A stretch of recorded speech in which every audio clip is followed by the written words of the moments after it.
अस्सलामु अलैकुम नाज़रीन, NNI न्यूज़ पर आज की ताज़ा तरीन ख़बरों का मुशाहिदा करें। मेरे देश की धरती सोना उगले उगले हीरे मोती, मेरे देश की धरती। कहने वाले ने कहा था कि इस बज़्म हस्ती से कुछ ऐसी हस्तियां भी उड़ जाएंगी कि जब ज़माना उनकी तलाश में निकलेगा तो ढूंढता रह जाएगा। हिंदी फिल्म इंडस्ट्री में अपना नाम रोशन करने वाले फनकारों में अलमिया अदाकार दिलीप कुमार पिछले साल हमसे जुदा हुए तो 2025 में ज़मीन से एक ऐसी हस्ती उड़ गई जो हसास दिल रखने वालों को गम व अलम की अथाह गहराइयों में डूब जाने पर मजबूर कर दिया, जिनका नाम है मनोज कुमार। कहाँ है मेरे प्यार की मंजिल, तू बतला तुझको है पता। जीवन के दो पहलू है, हरियाली और रास्ता। मनोज कुमार 1937 में एबटाबाद खैबर पख्तूनख्वा पाकिस्तान में पैदा हुए थे, जिनका असली नाम हरि किशन गोस्वामी था। बॉलीवुड में कदम रखने से कबल वो दिलीप कुमार की फिल्में देखा करते थे। उन्होंने कभी खुद कहा था कि दिलीप साहब की सन 1949 में आई फिल्म शबनम देखने के बाद मैंने फैसला कर लिया था कि मैं एक दिन फिल्मी हीरो बन जाऊंगा। तुम बिन जीवन कैसे बीता। दिलीप कुमार की अदाकारी से मनोज कुमार काफी मुतासिर थे। सन 1957 में जब वो फिल्मी दुनिया में कदम रखने में कामयाब हुए तो ऐसे में यहाँ बड़े बड़े अदाकार पर्दे सीने पर छाए हुए थे। बस यही अपराध मैं हर बार करता हूँ। सन 1961 तक उनकी तमाम फिल्में नाकाम साबित हुईं। कुछ कामयाब भी हुईं तो वो सिर्फ मीना कुमारी की वजह से। लेकिन सन 1962 में एक फिल्म आई जिसका नाम था हरियाली और रास्ता, जिसने मनोज कुमार को एक नई पहचान दी। मैं तो एक ख्वाब हूँ, इस ख्वाब से तू प्यार न कर। हालांकि फिल्मी दुनिया से ताल्लुक़ रखने वाले मुख्तलिफ डायरेक्टर्स और प्रोड्यूसर्स का मानना था कि मनोज कुमार को अदाकारी नहीं आती, लेकिन मनोज कुमार ने उनकी सुनी अनसुनी कर दी। इस दरमियान 1962 ही में उनकी तकरीबन 6 फिल्में और रिलीज़ हुईं, लेकिन कोई भी कामयाब होने से खासी रही। साथ ही साथ 1963 भी उनके लिए कुछ अच्छा नहीं रहा, लेकिन 64 में उनकी फिल्म वो कौन थी आई जो ब्लॉकबस्टर साबित हुई। छोड़ कर तेरे प्यार का दामन। मनोज कुमार का फिल्मी सफर तकरीबन 25 सालों पर मुहित रहा, लेकिन वो इस तवील अरसे में कम ही हिट फिल्में देने में कामयाब हुए। ताहम सन 1965 में यस राम शर्मा ने उन्हें फिल्म शहीद के लिए साइन किया तो इसमें उनके साथ प्रेम चोपड़ा को लिया गया। ये फिल्म कामयाब साबित हुई और यहाँ से मनोज कुमार का असली भरत लोगों के सामने आया। सरफरोशी की तमन्ना अब हमारे दिल में है। सन 1965 और 66 में उनकी 3 फिल्में कामयाब हुईं, जिनमें हिमालय की गोद में गुमनाम काबिल जिक्र हैं। लेकिन दो बदन उनकी ऐसी फिल्म मानी गई जो ऑल टाइम ब्लॉकबस्टर कही जाने लगी और उनका शुमार सदाबहार हीरोज के जुमरे में किया जाने लगा।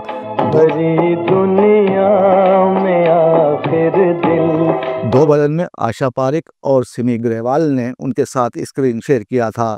इस फिल्म के गीतों ने धूम मचा दी थी, जिन्हें शकील बदायूनी ने लिखे थे। मनोज कुमार आगे बढ़ते गए। उनकी यादगार फिल्मों में उपकार, नीलकमल, पूरब और पश्चिम, शोर, रोटी कपड़ा और मकान, क्रांति काबिल जिक्र हैं। नसीब में जिसके जो लिखा था।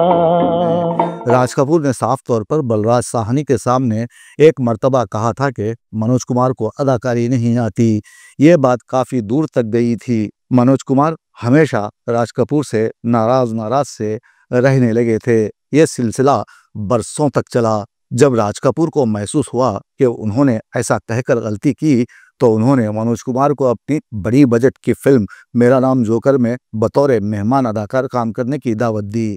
उसके बाद दोनों में पाई जाने वाली खटास कुछ कम जरूर हुई। साजन साजन लेजेंडरी अदाकार मनोज कुमार की तबीयत कुछ माह से नासाज जा रही थी। वो कोकिला बिन धीरू भाई अंबानी दवाखाने मुंबई में शरीक थे, जहां डॉक्टरों की एक टीम उनका इलाज कर रही थी।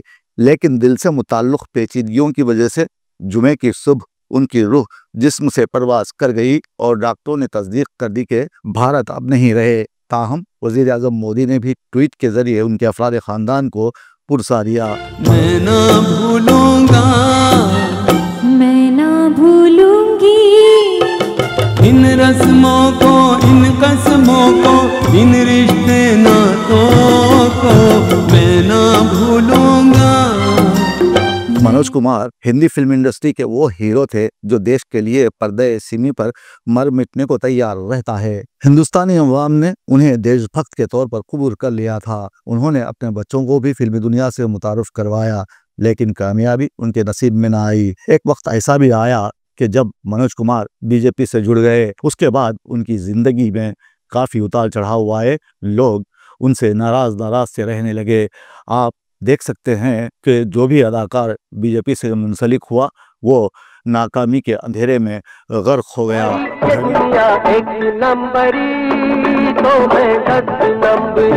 धर्मेंद्र को भी जबरदस्ती बीजेपी में शामिल किया गया, लेकिन जब वो बीजेपी में शामिल हुए तो उन्हें लगा कि यार ये मैं कहाँ आ गया हूँ। उसके चंद दिनों के बाद धर्मेंद्र ने बीजेपी से दूरी इख्तियार कर ली। इस तरह उन्होंने अपनी इमेज को सेक्युलर के तौर पर बरकरार रखा। कोई जब तुम्हारा हृदय तोड़ दे। मनोज कुमार की फिल्मी खिदमत उनके नाम को हमेशा हमेशा जिंदा रखने के लिए काफी है। जिंदगी की ना टूटे लड़ी, पत्थर के सनम तुझे हमने मोहब्बत का खुदा जाना, बड़ी भूल हुई। अरे हमने ये क्या समझा, ये क्या जाना, पत्थर के सनम। देश के लिए नहीं, हमारी फिल्म इंडस्ट्री के लिए लॉस भी हुआ है, लेकिन देश के लिए भी लॉस हुआ है। जैसे कहते हैं ना, वो हमारे ओरिजिनल भारत की शान थे भारत। और कुणाल हमारे बहुत अजीज दोस्त थे, तो I just wish that he can get over this loss.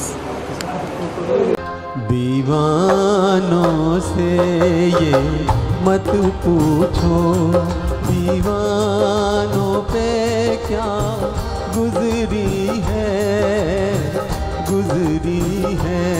हाँ उनके दिलों से ये पूछो, अरमानों पे क्या गुजरी है। जी, शुरू से ही मैं उनके साथ रहा, हर पिक्चर में हम थे। सबसे मकबूल जो कामयाब पिक्चर हुई थी वो शहीद बिगिनिंग में शहीद हुई थी। आज तक उसकी छाप छोटी है, बहुत लोगों ने वही बनाने की कोशिश की, लेकिन वो उस इंतहा तक नहीं पहुंच सके। वो पिक्चर रियल लोकेशन में शूटिंग की गई थी, जेल के अंदर 75%। Sad to inform you all that legendary Dada Saheb Phalke Award winner, our inspiration, doyen of Indian film industry, Shri Manoj Kumar ji is no more. He breathed his last at Kokilabin Hospital, Andheri, after being not well for a very, very long time. जिंदगी और कुछ भी नहीं, तेरी मेरी कहानी है, एक प्यार का नगमा है, मौजों की रवानी है। जिंदगी और कुछ भी नहीं,